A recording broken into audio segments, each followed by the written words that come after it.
Pitchers and catchers have officially reported, guys, it's baseball season. Let's go.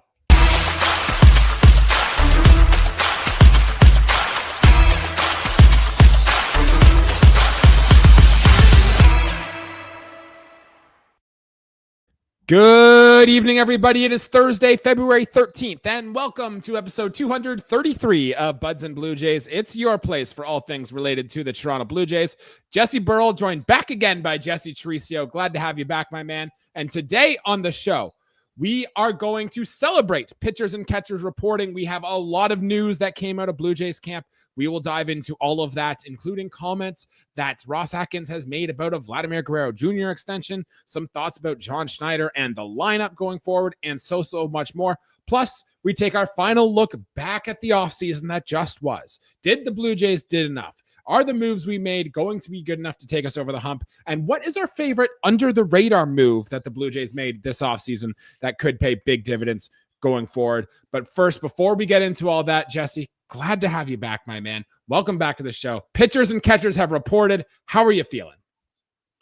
A little worse for wear. I'm definitely not in the best shape of my life after the last night stepping on my daughter's toy and going down the stairs. Who would have thought a toy and stairs be a bad combination? So, Jesse, you're starting the baseball season on the 60-day IL. You got a little ankle injury going on here, but, it's spring training for all of us. Exactly. Well, we may have a little blizzard here, but seeing the pitchers and catchers report, and you can smell spring in the air. Seeing pictures on the timeline of Dunedin, Florida have absolutely boosted my mood. I am beyond excited. It is officially baseball season. Just waking up, knowing that we can see the nice bright sun, the view of what is TD Ballpark there down in Dunedin. Well, we're looking outside our windows and there's like a foot of snow outside, but you nailed it, my guy. Very, very good. Let's just dive right into this and dive into what we saw coming out from our first day of camp. And Jesse, there's a lot that went into this. The first thing I took away is that we got our first look at Max Scherzer in Blue Jay Blue. And if you give me a second, I'll pull up the photo here. But Jesse, how did it look? What did you think of finally seeing Max Scherzer, a Toronto Blue Jay? Well, first picture I saw of him was he had the wrong team on his bag. So, I don't understand why. Can someone from PR or HR send him a bag so he doesn't have a Texas bag coming into Dunedin? I understand it's a T, so you can't say it for Toronto, but that's a little bit of a offside there, going in hockey terms there. Other than that, it's crazy to see and just seeing all the pictures watching him when they were showing his bullpen session from Keegan, just showing all of them just watching and studying him, and it's it's that's what we brought him in for, is to be that professor. I will say Max Scherzer, the dark Blue Jay blue does look sharp, I will say. It almost feels like it fits. And if you look at his cleats, too, that you can see in the photo I have up here, nice blue. He's got a little bit of red, just like the glove, just like the Blue Jays logo. It seems like it was meant to be. I'm with you, my guy. Always good to see Max Scherzer pitch. And if you notice the reports that we've seen from some of the media members, Bowden Francis apparently was taking a very big look in with Max Scherzer. And I think we talked about that when we signed Max Scherzer. That's the pairing we want to see. A guy like Bowden Francis would learn so much from Max Scherzer, and it seems like it's already happening already. No, exactly. And even Manoah was they showed him in the background just watching him. It's he will take a lot too to learn from Scherzer too. Great. Very excited to see how it all shapes out. But Jesse, it wouldn't be spring training without getting our official best shape of their life report. And you're already dealing with your ankle injury. It's not the best shape of your life right now. I'm a little tired myself after a course of a week, but for some Blue Jays players, it is their best shape of their life. And Jesse, I'm going to show you some pictures here as well, and I might believe them. We've talked a lot this offseason strictly about Alejandro Kirk and how he looks like he's in the best shape of his life, even going through last season, how it looked like he got in better shape as the season has gone on. And it looks like he's taken that step forward with him this year. And I'm going to pull up a photo in a second for those of you who are watching on YouTube. But talk to me a little bit about Alejandro Kirk here, Jesse, because it seems to be really, really good here. Well, it definitely shows that he's taking it serious to be our number one and primary catcher. He knew he needs to be in peak shape to handle the vigorous of playing possibly over 120 or more games behind the plate, and also producing offensively. Because like not knocking him for his like what he was before, but like him having like a bigger stomach and like being as stocky as he was and heavy definitely probably hindered his bat swing at like bat speed and that. And now being smaller, probably less area to cover and all that, and to get by. Yeah, and I think it's really going to help with Alejandro Kirk getting able to pull his hands inside his body and being able to get to that inside pitch, which maybe he can drive just a little bit more, which might increase the power output that Alejandro Kirk might have that we saw as a prospect when he first came up in that 2020 season. Maybe this could be good things too. And I'm not one who loves to comment on players' body types. Everybody's body is different. Everything, there's a lot that goes into your body shape and what it looks like. But the one thing it seems like from Alejandro Kirk is that he's actually taking it seriously to put himself in the best physical shape forward, which as a teammate of his, that is what you want to see, because it shows you that this guy is serious about putting stuff together. I love this from Alejandro Kirk, and I really do think his best season in the big leagues, especially at the plate, will be coming this season. Oh, definitely, and like again too, he's still really young, and also maybe just like to get rid of that term like the baby fat and like really have his body mature and fill out too. Like so, maybe it's just what happens too when you get older with your body maturing and that.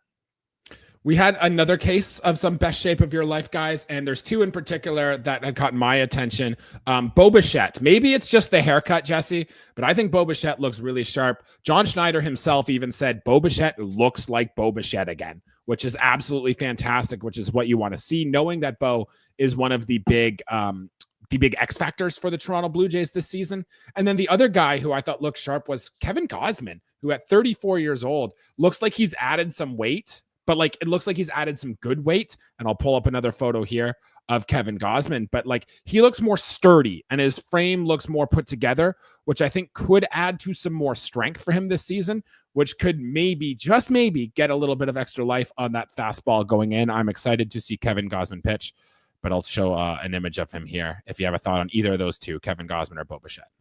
Oh well, Bo can't get any worse than what he was last year, and also like I know it's like there was someone posted on Twitter like from rookie year during the bubble when they did their spring training in Toronto to what he looks like now. It's like you can see his maturity and the growth of muscle, and no, definitely Gausman looks a lot like leaner, like bigger, but also leaner, and like doesn't seem like he has anything that nagging him. And like with Bo, like you can see like with him, like he definitely took this offseason serious. One with the haircut, two, like even like with his legs and all that too. You can definitely see. Look more at the legs, definition. buddy. Yeah, like, I think it almost looks like he's been doing leg day with Barger. Everyone gets on the Addison Barger workout routine, and then everybody's going to be in the best shape of their life. I love that call. I'm an avid cyclist myself. I go on long bike rides like that. I don't have calves like Bo Bichette has right here. So whatever he's been doing, holy shit, buddy, keep it up. Jealous. I want that workout routine. That's definitely. I definitely can say I'm blessed with some decent calves, but that's years of sports and like and all that, and like a lot of heavy weight training for the legs, but like those are some nice calves. With you, Bo Bichette. Love it. Might name my fantasy team this year Bo Bichette's calves. We'll see how that goes. Also worth noting, Zach Pop apparently is in the best shape of his life, but I did not see a picture of Zach Pop, and forgive the media for not trying to put that one out there. All right, let's talk a little bit about some of the quotes that we got from John Schneider and Ross Atkins, and I will start with John Schneider here. He spoke to the media, and he said, basically, glad to be in camp. Everything looks great. My main takeaway from his little media scrum was he was asked about the batting order this year, and he said the batting order is pretty fluid. He hasn't really made that decision yet. The only thing he knows is that he wants Vlad Jr. and Anthony Santander hitting back-to-back in some order, in some way. So, Jesse, a few things from this then. That means he didn't lock in George Springer as a leadoff hitter, which I thought was interesting and definitely noteworthy, as John Schneider has been very stubborn over the course of his tenureship here, putting him there. So I wanted to hear what your thoughts on those things. George Springer not definitely being our leadoff hitter, and then Vlad and Santander hitting back-to-back in our order. Well, he's definitely been listening to the fans when it comes to both of those topics because always the saying Springer can't be a leadoff anymore. He isn't the bad what he used to be, and everyone figured that and like assumed too it would have been Vlad and Santander, and Lacey's listening say, "Oh, we like Kirk." Analytics say Kirk needs to be behind Vlad and Santander falls. No, you put your two masters back to back, and that's literally what he said and needs to be. Yeah, get your two guys on there and then hope one of them drives you in. And next thing you know, you have a 2-run home run, and then your pitchers can pitch easier knowing that they've got a lead to work with. I like that. Jesse, let's take a stab right now before spring training gets underway of our batting order. Now you can choose righty versus lefty or maybe your best 9, but and let's not include Dalton Varsho from this, who might not be ready for spring training. Can you just give me your batting order or maybe your top 4, top 5 on how you see this shaking out? Well, let me think. I would say possibly we put. Me personally, I would have Clase leading off. If he makes the team and is an everyday player, right? It depends what they do in center. Yeah. No, exactly, because we don't really know who's going to be our center fielder right now because of all the Varsho injury and stuff like that. Again, I would have Clase, Bo, Vladdy, Santander. Maybe I'll put Springer in the 5 spot. And then Kirk 6. Yeah, Kirk 6. Gimenez 7. Then it's whoever's playing third for you. Yeah. Loperfido 8, and then Ernie 9.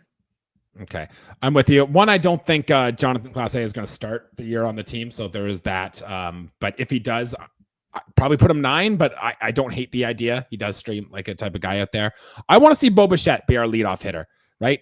If a guy who can hit like the way he can, I want to see him in the number 1 spot. I'm a firm believer of your best hitter should be in your 2 hole. So that puts Vlad there. That puts Santander 3, and then probably Kirk 4, although I would like to see a guy with more power. I know I'm putting George Springer like 8th in this lineup.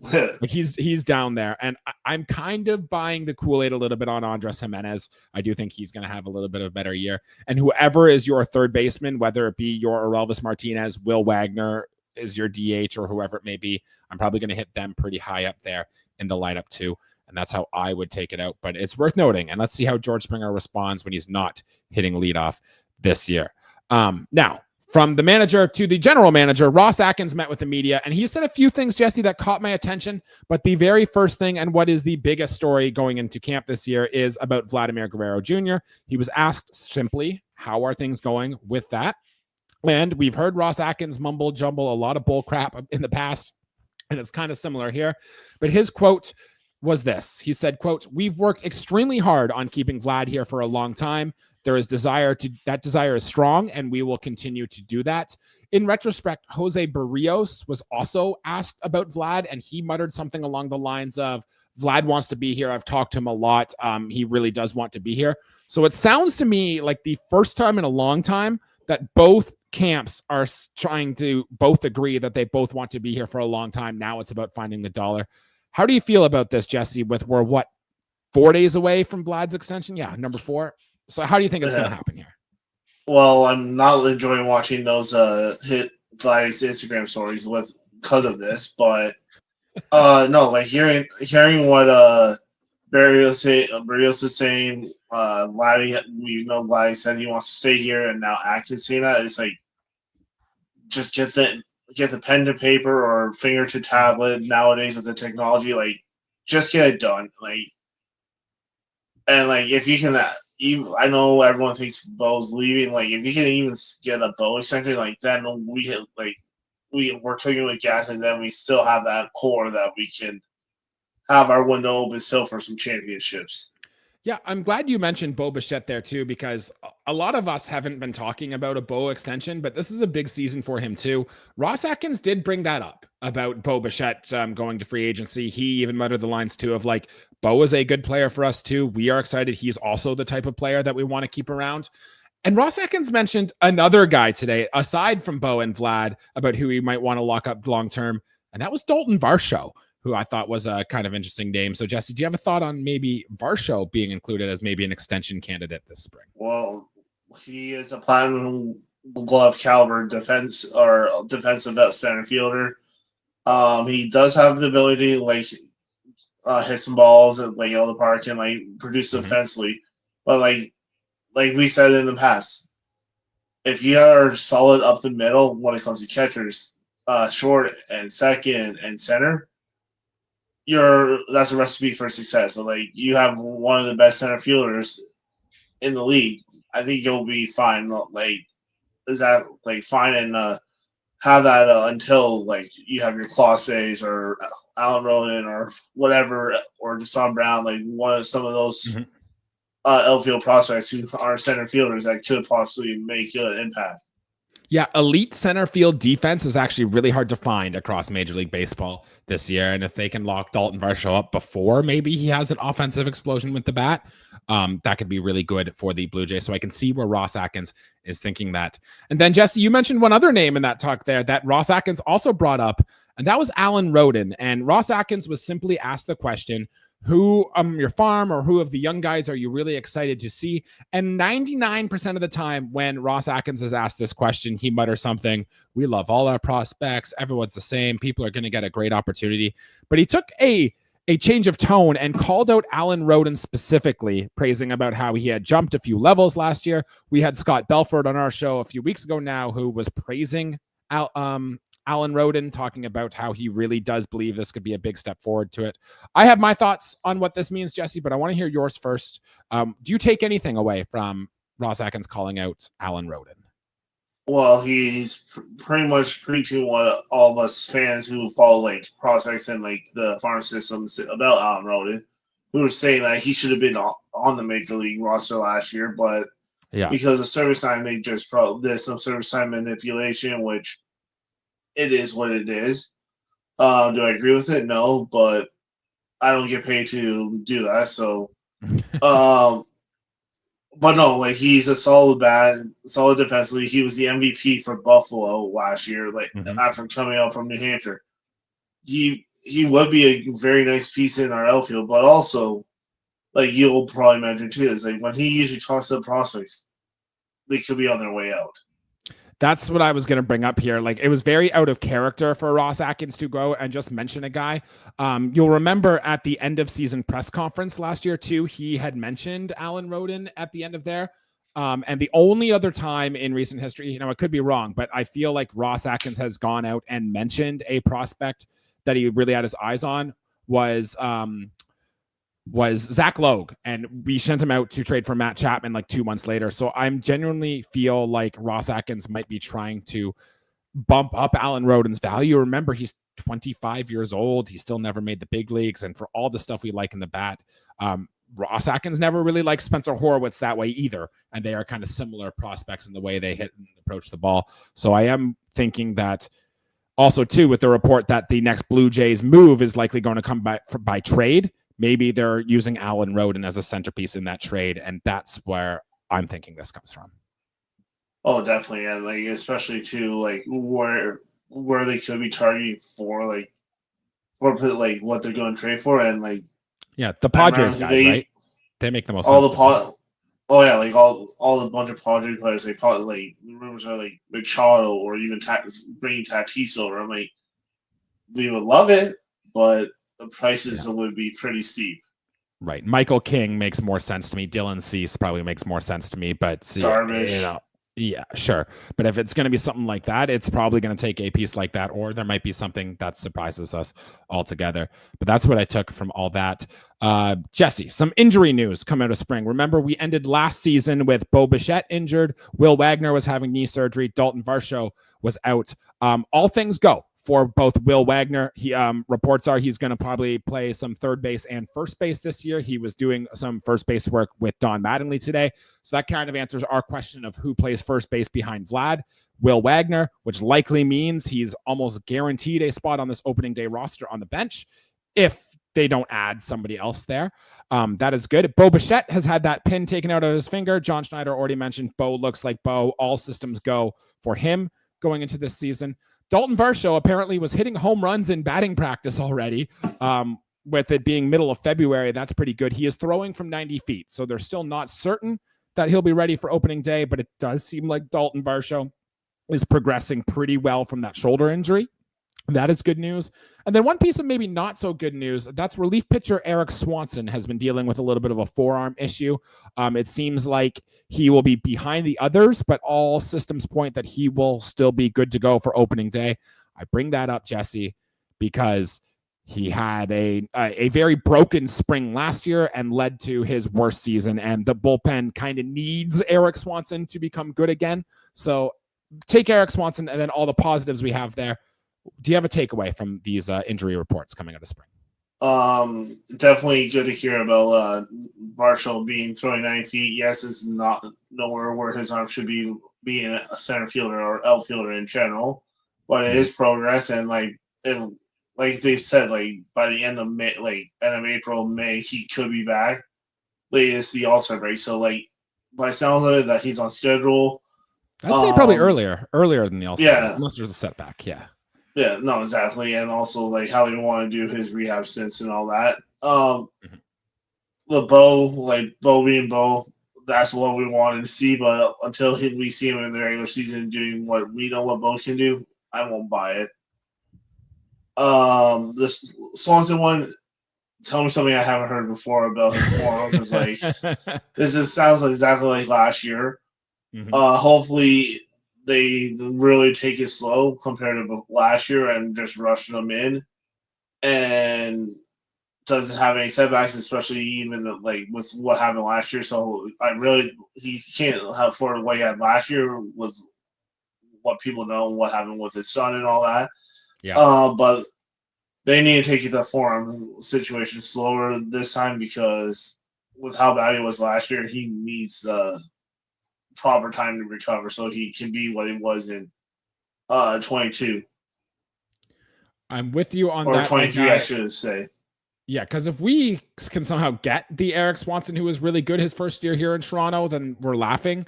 I've been on record saying I don't think that guy's ever coming back, and this forearm injury makes that case seem more likely. We will see with Eric Swanson.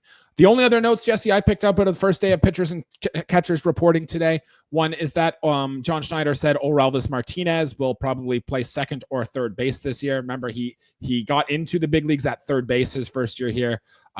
It's going to be a lot for a guy who's not that good defensively. And with Andres Gimenez, second base seems pretty much taken care of already. However, John Schneider did also add, if he hits, he's going to play. So if the bat plays, he'll find his way into the lineup. And the other thing, when Spencer Horwitz was traded earlier this offseason, Ernie Clement and Davis Schneider needed a new roommate, and it appears that they found one. Joey Loperfido will be moving in with the two of them. So we have a new group of roommate trios, I suppose, but they made sure they still gave all love to Spencer Horwitz, as he's welcome there anytime. So the roomies live on. Joey Loperfido gets welcome to the club. The three best friends that anyone can have.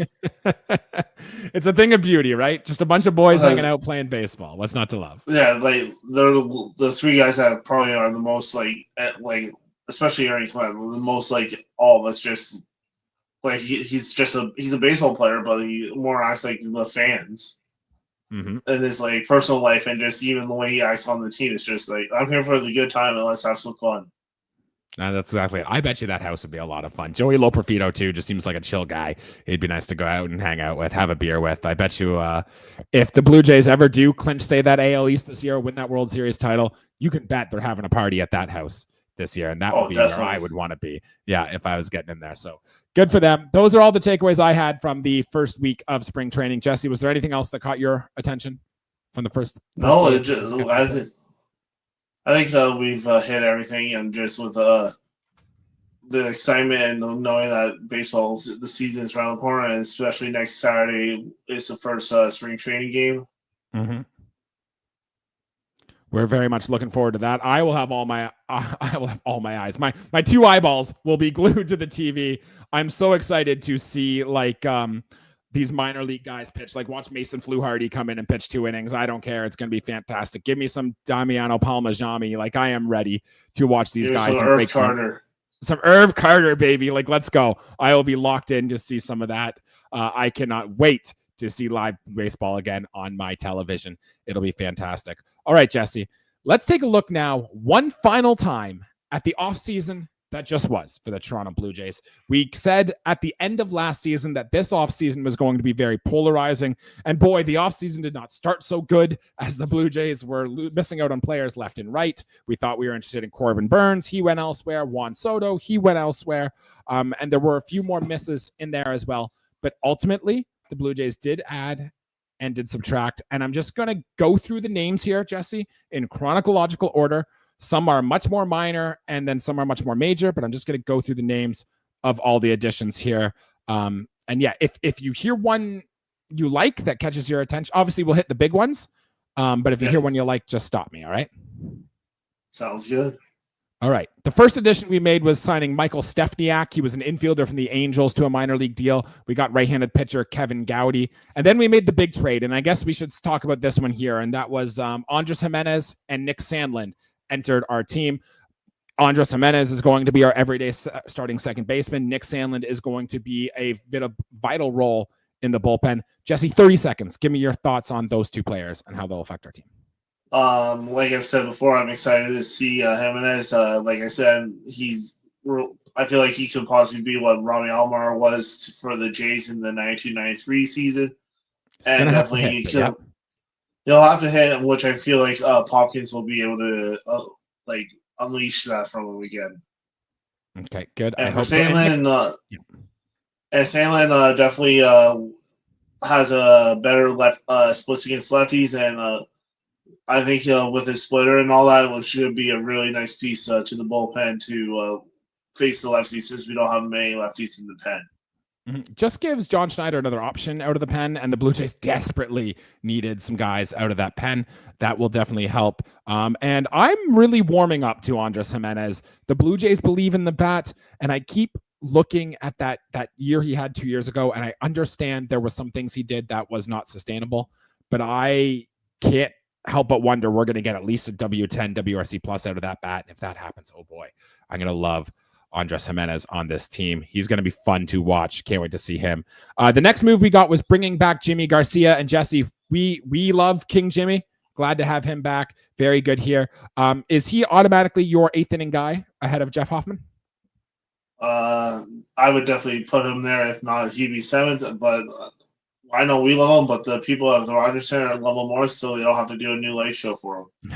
Well, Jeff Hoffman's going to have to get a light show this year, so the fact that they're going to have both in that bullpen is great. So 2 thumbs up for Jimmy Garcia. Glad to have him back. We added right-handed pitcher Angel Bastardo in the Rule 5 draft, who you'll remember is hurt, but will be on the big league roster late in the season, or else the Blue Jays have to send him back to Boston, so keep that in mind. Some minor league deals. Eric Lauer was a name we talked about before that could get a start or two this season. Ali Sanchez was a starter. Remember, we signed Josh Walker, who is a left-handed relief pitcher who had some interesting things. We brought him in here. Then later, we signed Jeff Hoffman. So he is going to be our closer. We've talked lots about Jeff Hoffman this offseason. Jesse, this might be the one move we made this offseason that I am still the most excited about. I don't think we've talked enough about just how nasty Jeff Hoffman is going to be, and he's going to be dominant back there in that back end of that bullpen. As I've said before, like with Hoffman, off we go. Like he literally, yes, the Gimenez and Garcia transactions started our last season, but our transactions and off season success really started close to Hoffman, and all off to the races we went for signings. Your puns are in mid-season mode, Jesse. I love having that there, and I expect they'll be there all season. Jeff Hoffman is by far the move the Blue Jays have made all offseason that I am the most excited about. And the Blue Jays' run of closers actually has been pretty good over the past 10, 15 years or so, right? From Roberto Osuna to Ken Giles to Jordan Romano. We've always seemed to have had that good guy at the back end of our pen, and that is going to continue with Jeff Hoffman here. So very excited for that, assuming that shoulder holds up. And then some other moves we made. The next one was Miles Straw, which is not currently on the 40-man roster. And that whole thing is what it is, but he can't hit worth shit, but he can run the bases and he can play a good defense. So there's that for Miles Straw. getting paid a lot of money to do it. And then we signed Anthony Santander, who I think if you asked the majority of Blue Jays fans, that is the move they're probably most excited about. Tony Taters, 80 grade nickname on this team. So tell me about those two, Jesse. Anthony Santander and Miles Straw. Well, Miles Straw was a I have no words for that because I'm so sorry about the reason why we had to get him. Right. But Tony Taters, like, it's the power bat, like probably the best power bat available other than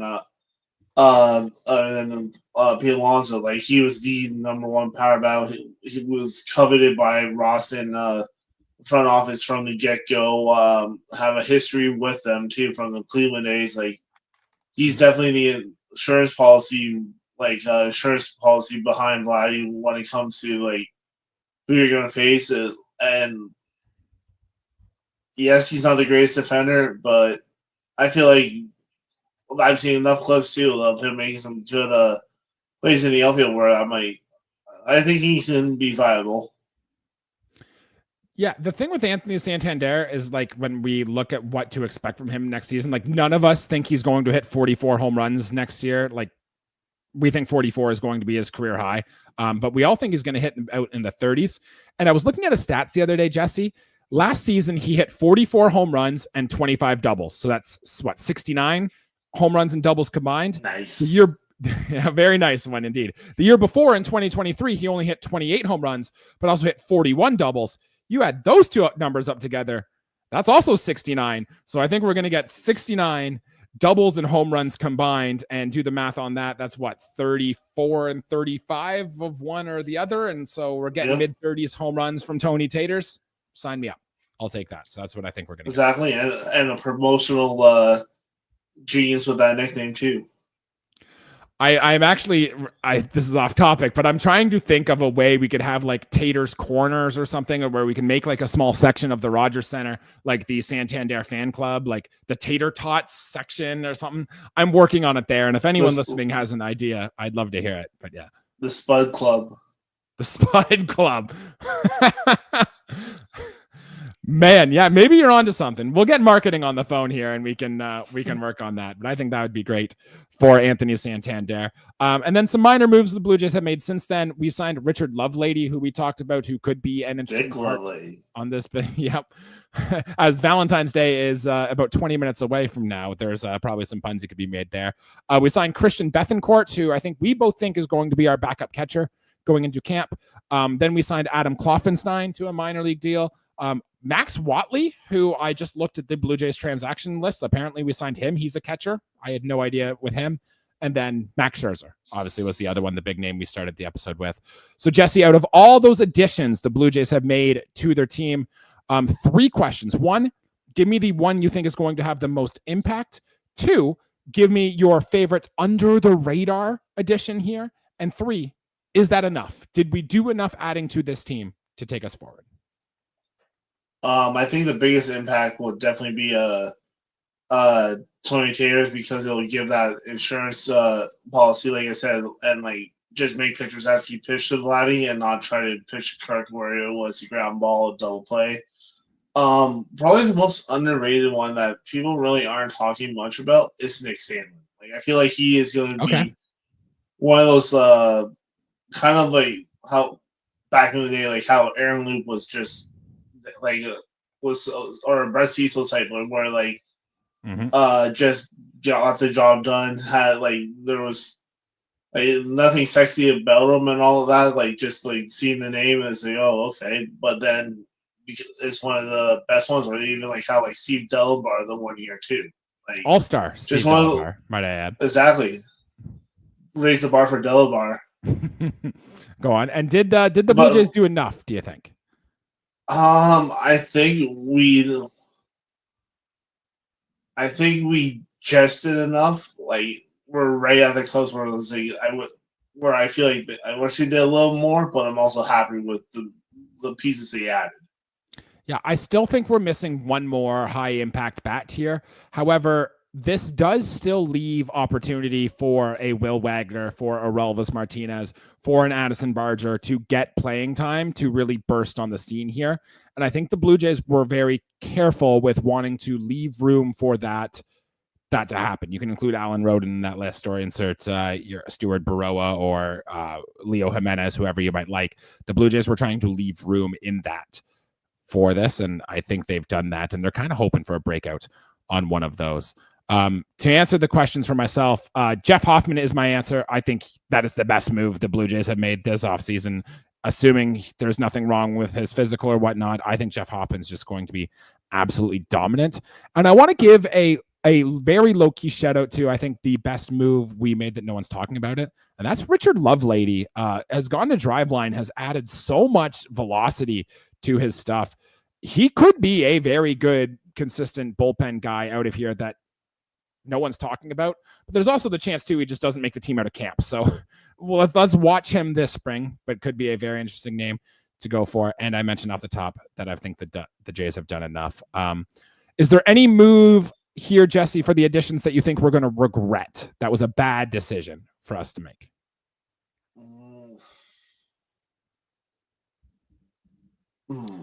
I mean, Miles Straw is the answer, right? For the money. But yeah, that's literally the only reason. Like, because he's like, you know, it's bad when you have him, like you trade for him, and you won't even put him on the 40-man roster before, like after you acquire him. Like, there's a little issue there.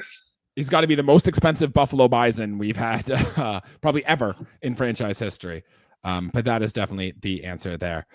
All right. And then to make all these additions, we did have to lose a bunch of players. We don't have to spend too much time on these, but guys who were on the team last year who will not be on the team this year include Ryan Yarborough, Luis Frias, Luis De Los Santos, Genesis Cabrera, Emmanuel Ramirez, Dylan Tate, Jordan Romano, Spencer Horwitz, outfield prospect Nick Mitchell, Nick Rapsodo, the catcher, Hagen Danner, Brett DeGuss, Brandon Eisert, and I believe the guy Michael Peterson, I believe his name is, who we just cut off the 40-man to sign Max Scherzer, has also gone as well. Jesse, out of those names, is there one name we're going to look at on here and really regret this upcoming season that we lost here this offseason? If he's healthy and back to what he used to be or was, probably Jordan Romano in the back end, even though we were all like iffy on him for the longest time because he always had the most stressful ninth innings ever. Possibly also Spencer Horwitz when he's healthy again too, because I feel like he could have been a nice piece. But again, with all how clustered our middle infield is and first is, I don't understand why we let him go. Yeah, don't forget, Spencer Horwitz was our second best hitter last season behind Vladimir Guerrero Jr., and we struggled on offense, and we decided to let that go. I understand the positional fit was tough.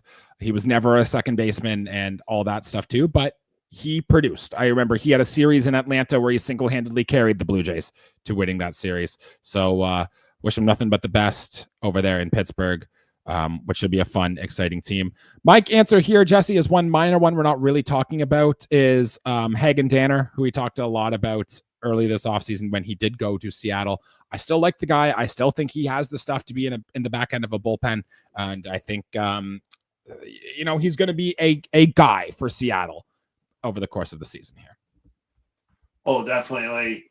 Like, I was saying he was going to lead the team in saves before we signed Hoffman. And it's like, that's how much I believe in him. And also him being a catcher before he even was a closer too. It's like I'm still in shock that we DFA'd him over like Zach Poop and Rick DeGuss, or even like some of the other pitchers we like DFA'd. Like he was the one before him, and like I still don't understand that. Yeah, I mean, eventually all those little middle relief names got down too, so maybe he was never going to survive the offseason, but ultimately he's gone to Seattle where he should perform, and he'll be competing for a spot with them this spring here. Now, Jesse, do you think we did enough? Because I know I already asked that question, but like we didn't sign Corbin Burns, Max Fried, Pete Alonso, Roki Sasaki, and some other names. Like there are some names we notably missed on. do you think we're going to look back at the end of this season and think, boy, we really just should have paid the money to get Max Fried or gone for the extra years for Pete Alonso or something like that? Do you think there's going to be a name that we missed out on here? That's tough. I really feel like the only one I say like I wish we did get and like would possibly be Sasaki just because of how cheap he was and how long we could have him for such a low price. But again, the unknown of coming over from Japan and like who knows how he'll actually be, because we see a lot of Japanese pitchers succeed, yes, and also a lot of them fail too. So like we don't know which ladder it was. We assume he'd be like the best pitcher ever. There's that one, or even possibly the Corbin Burns one, which could possibly would have really help impact our rotation. Yeah, I'm going to go Juan Soto over here just because it's literally Juan freaking Soto. You're buying a Hall of Fame plaque, but I understand that type of case doesn't go by ever. And if they use that money to re-sign Vlad, then maybe we're looking at a different story. But I think we've done okay. I think we're going to be all right with the moves we did make here. Jesse, let's talk prospects. Back end of the episode, we were going to develop a whole episode for prospects here, but the calendar comes quick and it gets to us before we even know it. And with spring training on the horizon, we're actually going to see a lot of these prospects here in spring. So I figured this was a good time to talk about the Blue Jays farm system just a little bit. Now, overall, we're not a great farm system. We have talked recently about, I think, one of the biggest struggles in the Mark Shapiro, Ross Atkins era is that we just simply haven't developed enough prospects to go through there, particularly on the pitching side. So keep that in mind. But there are some names in here, Jesse, and I just went to Scott Mitchell's TSN list. I think we should look at those top 5. We'll talk each about those, see what their future could be, what they look like. Will they have an impact this year? And then you and I can kind of spitball back and forth deeper in this list, because I know there are some names deeper that you and I both like as well.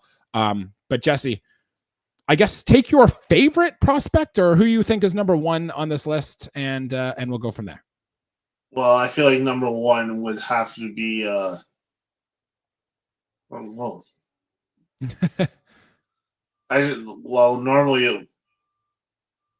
it's not normally irrelevant. It's because exactly. That's why I'm saying I was going to say that, but okay, it's Trey Savage, who was just taken first overall last year. 21 years old, first round pick, 20th overall. He had an ERA of like 2 down there. He was a projected top 10 pick, but remember he had I think it was a lung issue or something in his medicals. Yeah, a punctured lung. Yeah. But it goes back there. But it all seems like he is a fairly polished college arm. He has the chance to move quickly. I think like an Alek Manoah comp here, where he just came in and he just rolled and he was in the big leagues a year and a half after being drafted. You and I have talked before about we think the Blue Jays should be very, very aggressive with Trey Savage. And I want to see him start next season in Double-A. Like, I want to see him there. Put him there, because what if he's just good? What if he's still got it and he can go? And then he could potentially help your team this season, if not early next season. And I think that's good. But what do we need to know, Jesse, about Trey Savage this year? Well, definitely a big body pitcher, like competitive, like has that like I'll call it like the Max Scherzer style of dog in him. Like he will take get his paycheck by doing like pitching complete games, striking out people. And you say Double-A, I would say almost do what like they did with Paul Skeens and have him just start in Triple-A. Like, yeah, he's not Paul Skeens though, is the thing, but because nobody's Paul Skeens, right? But you want to test this guy and you want to see if he can do it.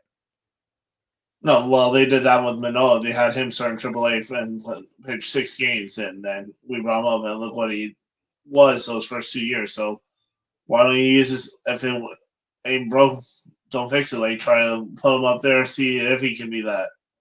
The Blue Jays historically, they have been pretty aggressive with their pitcher placement. And a guy who's got the fastball that can touch high 90s and a guy who has a splitter, like, you at least want to see him somewhere in camp this year, sitting with Kevin Gausman, sitting with Bowden Francis, just to talk about that pitch. Because if he can get the most out of these pitches, you could be looking at a very good pitcher with Trey Savage. I will say, though, Jesse, There's no such thing as a pitching prospect. So do with that what you will. You know, he might not develop into the ace. Remember, Nate Pearson was supposed to be this guy, and we've been dreaming on Ricky Tiedemann for each of the last 3 years now, and we'll touch on him here next. But it seems tough. So just keep that in mind about Trey Savage. Oh, definitely. Like, he can be, like, we would like to be him, but again, there's no such thing as a pitching prospect. Like, we can even go back to the past, like Chris Carpenter and stuff like that, where they were highly touted, but was another one. Exactly. There was a like Thomas Hatch and all that. Yeah, Tom, who had a good run with the Cubs, and I even remember John Harris was supposed to be this big safe pick. Blue Jays never made the big leagues. So the Blue Jays really need some good starting pitching development here. Number 2 on this list is Arun Namala, who is quite young, still just 19 years old, kind of struggled for a little bit last year, then really turned it on late in the year. On May 12th, he was hitting like 167, struck out 43 times and 108 at-bats, and then something just clicked. The power grew, the thing dreamed. He shows the ability you can start kind of seeing here a power hitting shortstop who could hit you 30 home runs. I give the comp here of like a Miguel Tejada, who does have an MVP under his belt, of the guy who could be like a power hitting shortstop. So I like him. A long way to go. Still just 19, like I said. He'll probably start the season in High A Vancouver, but you can dream on this guy. This guy's got all the tools coming out of India. Should be very good, and if he can refine that hit tool and take another step forward this year, should be a very, very good prospect. No, definitely. I'll use this term from like back in the league basketball. He's a year away from being a year away. Yes. But like for me, I always like from watching him and the comp I would have him would be like Alfonso Soriano. Okay, yeah, I don't hate that either. Their swing is very different, but in terms of like the results and stuff, the power speed combo you might get from a position up the middle, I can see where you're getting at. Yeah, like definitely, and just like even the frame too, like because both are like tall, like lanky shortstop. Mm-hmm. So I feel like it could be a really comment. Like hopefully, what like even Francisco Lindor says about him, like how he will be a star at a shortstop. Mm-hmm. If that fails there, maybe he'll be become like an outfielder like what we did with Lourdes Gurriel. Yeah, we'll move him to the outfield and still becomes a good hitter, because Lourdes Gurriel came up as a shortstop as well. So it's very interesting to see. I look at prospects of all of them are lottery picks. So you want to have the prospect in there that if everything goes right, could be a franchise changer for you. And Arun Namala has that in the bag. So I want to see if we can get closer to seeing more of that this year. Next on this list, Jesse, Ricky Tiedemann, who when he pitched into that spring training game last year, Jesse, you and I talked about this frequently. We were so excited from what we saw from Ricky Tiedemann in that spring outing. Looked really good. I think he struck out Bryce Harper, if I remember correctly. Like he did some very good things here, and then just disaster last season. He got hurt. I think he went for Tommy John, UCL injury. It looked like for the second year in a row, he was on the doorstep of being able to help contribute to the big league team. Now this year, he's probably not going to pitch until after the All-Star break. And even then, he's going to have to get his innings lined up. Worth noting, still just 22 years old, still quite young, still has a chance to come up here and develop, still probably has that high-end starting pitcher potential. But we need to start to see it, I think, from Ricky Tiedemann, or else we're going to get that prospect fatigue a little bit. No, definitely. Like I've even said, like with how he has not been able to pitch deep in any of the levels. So yes, I know it's not uncommon to pitch deep into games as a prospect in the minors. Mm-hmm. I feel like he's going to end up being a back in the rotation, possibly a closer with the way he pitches, and not a starter. Yeah, and that sucks because I've loved the upside, and I look at that low arm slot lefty, what he could do. I see like glimpses of Sean Manaea in there. Like I see a little bit of Chris Sale in there. Like you could really see it if everything goes well. But I've said this with the Blue Jays too. I think they used Nate Pearson as a starter for too long when everyone was just screaming, put him in the bullpen. And I think we could be getting closer to that point with Ricky Tiedemann. I think by this time next year, we will know for sure. about Ricky Tiedemann, whether or not he's going to be a starter long term, or if he could be that dominant, like Josh Hader type lefty reliever out of a pen, which would still be a very good career for him. We just got to see him get on the field and get healthy. That is priority one for Ricky Tiedemann. No, definitely. As long as he's healthy and can actually do what we expect him to do, then that's what matters first, and not thinking if we can't get to stay healthy, then why are we hyping him up so much if he's just gonna be a band-aid? Right. And the best ability is availability, right? And if you're not on the field, all your tools do not matter if you can't stay on there. The next two names on this list, Jesse, we actually don't need to spend much time on because we've kind of already talked about them both. Number 4 is Orelvis Martinez. Number 5 is Alan Roden, both of who we've talked to about. Alan Roden might have the best contact tool out of everyone in the farm system. The man rarely swings and misses, can hit the gaps pretty well. 136 WRC plus over the last 2 years. He will get a big league look this year if he's still on the Blue Jays. And Orelvis Martinez, 23 years old going into this year, probably has the best power out of everybody that's on here. If he gets a chance to go and the power continues, he could look really good. Do you have a quick thought on either of those two before we dive into any others here?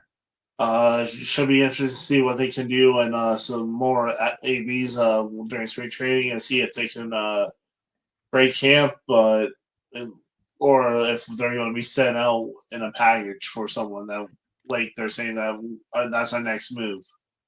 These two players will be very interesting to watch this spring. And I think next episode, we're going to do our players we're most excited to watch for this spring. I guarantee you both of these players are going to be quite high on that list. So stay tuned for that, and we will talk a little bit more about them. But those are the top 5 Blue Jays prospects, according to Scott Mitchell at TSN. Jesse, we know the farm has a lot more players, a lot more interesting players that we haven't even mentioned. So I think you and I can just go back and forth. We'll each pick 2 or 3 names here that we're really excited that we think could have an impact, whether it be this year or long-term for the Toronto Blue Jays. And you can go first.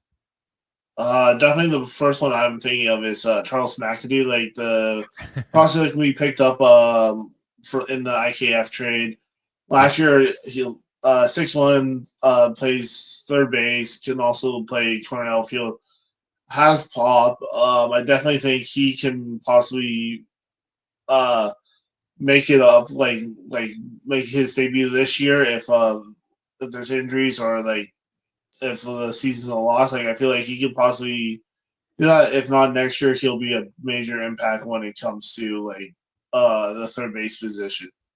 Yeah, a former 13th round pick, a guy who really soared up draft boards through Pittsburgh last year.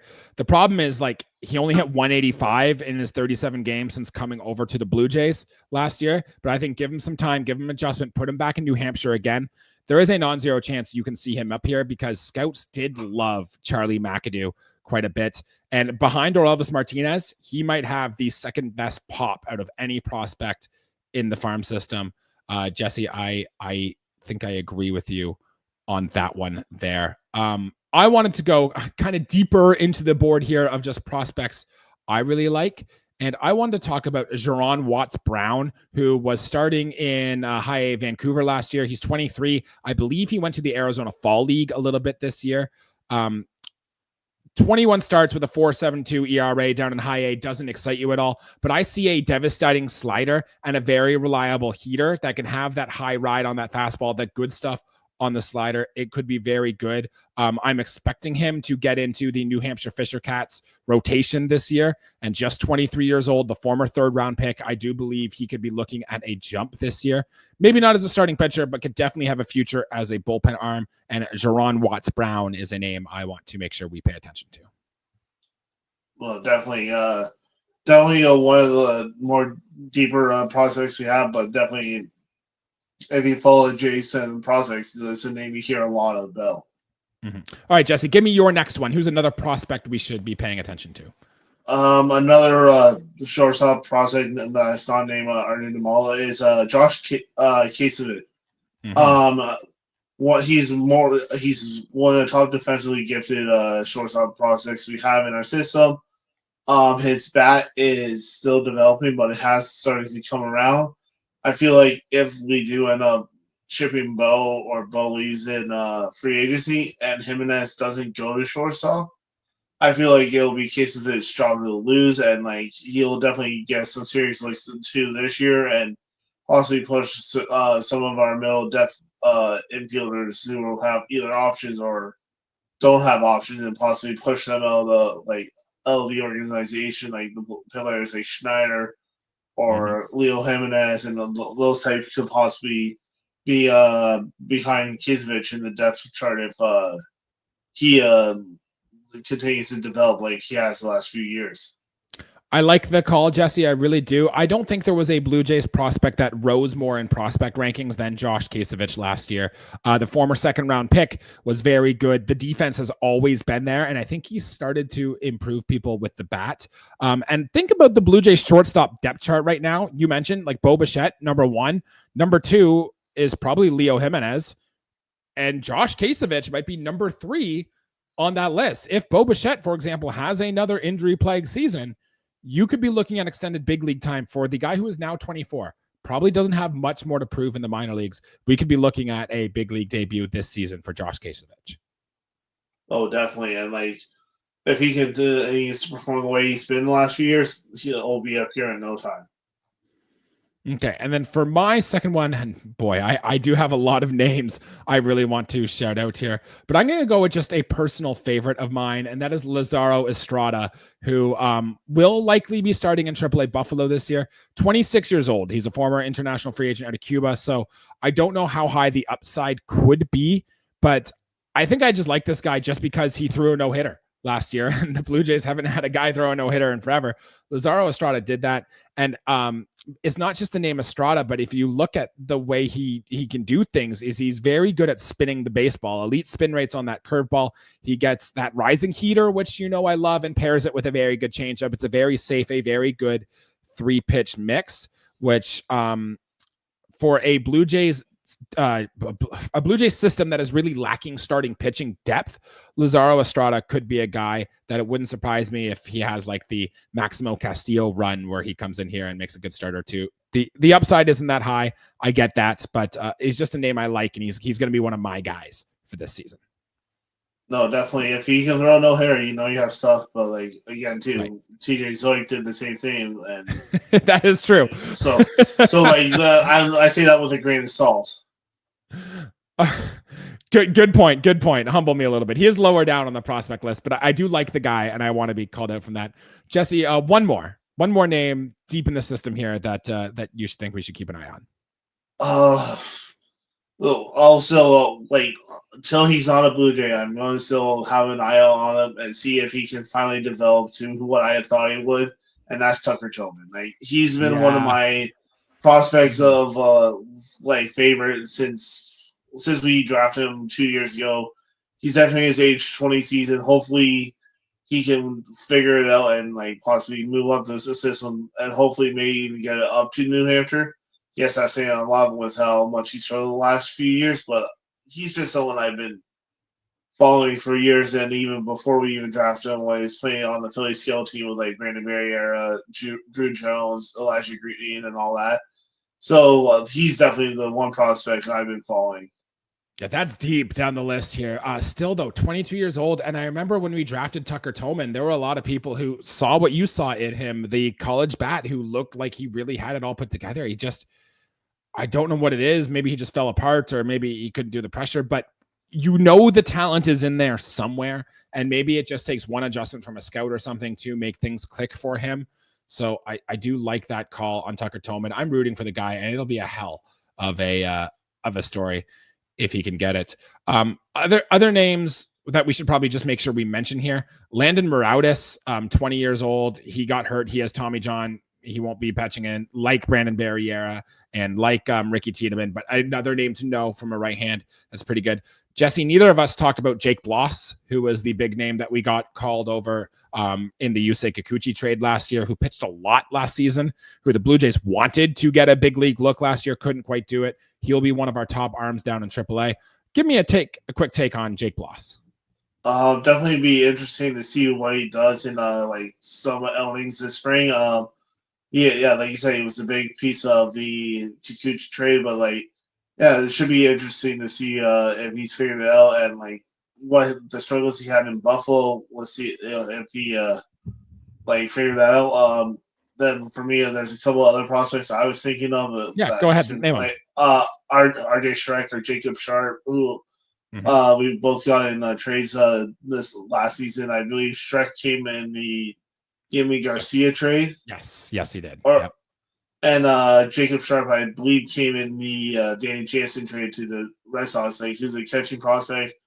Was had a solid outings with Vancouver last year with when he joined the organization, and RJ Sharp just had one of the best pin job home runs last year, and I just want to see. And they're saying he could possibly push for a roster spot too behind Alan Roden. Yeah, RJ Schreck was Justin Turner, but we got the team right. We knew we came from the Mariners prospect. Very good there. With you on those guys, just other names I wanted to shout out. Adam Macko is on the 40-man, the guy we got from Teoscar Hernandez way back when. He's on the edge of contributing this year. A lot of the relief type names I liked. TJ Brock was a name I really liked. He is now on the IL. He's hurt. Yeah, so that is tough. A lot of the Blue Jays prospects have really hurt. I want to give a shout out to first baseman prospect Peyton Williams. Big body, guy can mash. Though. I want meat market. Yes, we like him. We are a fan of him there as well. And one more name I just wanted to make sure we mention here is Deson Brown, who you'll know I will really like. Is going to get into AA. He might be the best defensive center fielder in the system. Combine that with speed and a bat to ball tool. You could be looking at Dalton Pompey 2.0. But for guys like us who love the skills and love the talent, just another name you should know from the Blue Jays prospects. Well, definitely. And even one that made a debut last year, still prospect is Jonathan Clase when you talk about tools too. Yes, worth noting for Jonathan Clase. I think you and I are both fans. I was at the game. He hit his first big league home run. You can see it. And with Kevin Kiermaier, which we didn't mention, coming in and joining our outfield defensive coach, I don't think there's anybody in the system who benefits more than Jonathan Clase. So worth noting that those two going hand in hand could help develop for Jonathan Clase, still incredibly young, who I still think better than Jake Bloss might be the best piece we acquired at that trade deadline last year. So very excited to see that. Oh, definitely. And especially I remember that game where he just slid over the base and we're like, well, we've never seen that before. Well, that's fun. Mm-hmm. Mm-hmm. And he does things on the baseball field no one else can do, which is what you want more of on the ball diamond. All right, that'll wrap it up for our prospects report there. That'll actually do it for our episode here today. Jesse, we are 4 days from Vladimir Guerrero Jr.'s proposed days to get a deal done. So if it happens, you can bet we're going to try to get back on here and do it live. We will see. Either way, next week on our episode, we're going to just draft some players who we are excited to see this spring, who we are excited to follow. We're hoping to get on a special guest or two to join us in that episode, so stay tuned for that. A lot of big things coming from the channel, a lot of big things coming from us, and a lot of big things coming from the Blue Jays community as well. So make sure you like the video, subscribe to the channel, and thank you everybody who listened and commented and stuck along with us for this video. Jesse, anything to shout out before we get out of here today? Well, it's great to see that baseball season's here. Spring is in the air, even though there's a foot of snow. But yeah, if you guys want to connect with us, hit us up on the socials, either on here or you comment on here, and we'll definitely love to interact with you. But yeah, thanks everyone for watching, and here's to a good season. Let's go, Blue Jays. We are looking forward to it. For Jesse Treso, I'm Jesse Burrell. Thank you all for listening. We'll be back next week. Until then, let's go, Blue Jays. Thanks, guys.